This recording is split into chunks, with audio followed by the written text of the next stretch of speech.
Hi అండి, welcome to our channel Triveni's point. ఈరోజు మనం చూడబోయే రెసిపీ పల్లెటూరి వంటకం అయినా అందరూ ఇష్టపడే దోసకాయ టమాటా కర్రీ. రెసిపీలోకి వెళ్దామండి.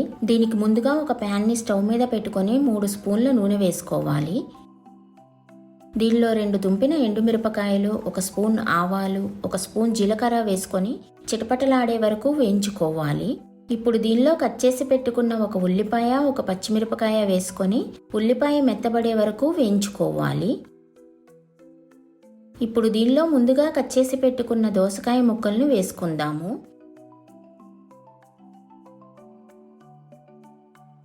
వీటిని బాగా కలుపుకొని మూత పెట్టి దోసకాయ ముక్కలు ఒక 5 నిమిషాల పాటు మగ్గించుకోవాలి.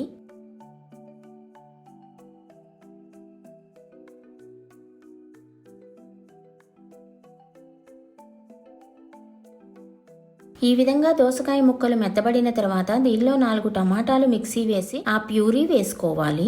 ఇప్పుడు దీనిలో టేస్ట్కి సరిపడా సాల్ట్, చిటికెడు పసుపు, రుచికి తగినంత కారం వేసుకొని బాగా కలుపుకోవాలి.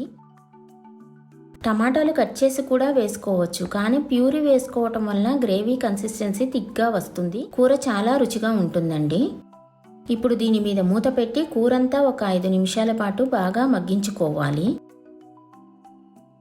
ఈ విధంగా మగ్గిన తర్వాత మనం టమాటాలు మిక్సీ వేసుకున్న జార్లో 1 అరకప్పు నీళ్లు వేసుకొని తొలిపి కూరలో పోసుకోవాలి.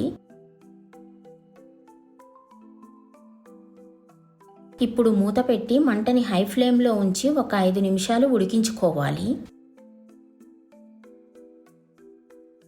ఈ విధంగా గ్రేవీ దగ్గర పడి నూనె పైకి తేలిన తర్వాత దీనిలో సన్నగా తరిగిన కొత్తిమీర వేసుకొని అలాగే 1 స్పూన్ నెయ్యి వేసుకుంటే కూర చాలా కమ్మగా ఉంటుంది. ఇప్పుడు దీన్ని ఒకసారి బాగా కలుపుకొని స్టవ్ ఆఫ్ చేసి సర్వింగ్ బౌల్లో తీసుకోవాలి. ఫ్రెండ్స్, ఈ రెసిపీ మీకు నచ్చినట్లయితే ఒక లైక్ చేసి ఇలాంటి మరిన్ని రెసిపీస్ కోసం మన ఛానల్ను సబ్స్క్రైబ్ చేయడం మర్చిపోకండి. అలాగే పక్కనే ఉన్న బెల్ నోటిఫికేషన్ని ఆల్కు ప్రెస్ చేసుకోండి. మీ విలువైన కమెంట్స్ కానీ సజెషన్స్ కానీ ఉంటే కమెంట్ రూపంలో తెలియజేయండి. నేను తప్పకుండా మీకు రిప్లై ఇస్తాను. Thanks for watching. బాయ్.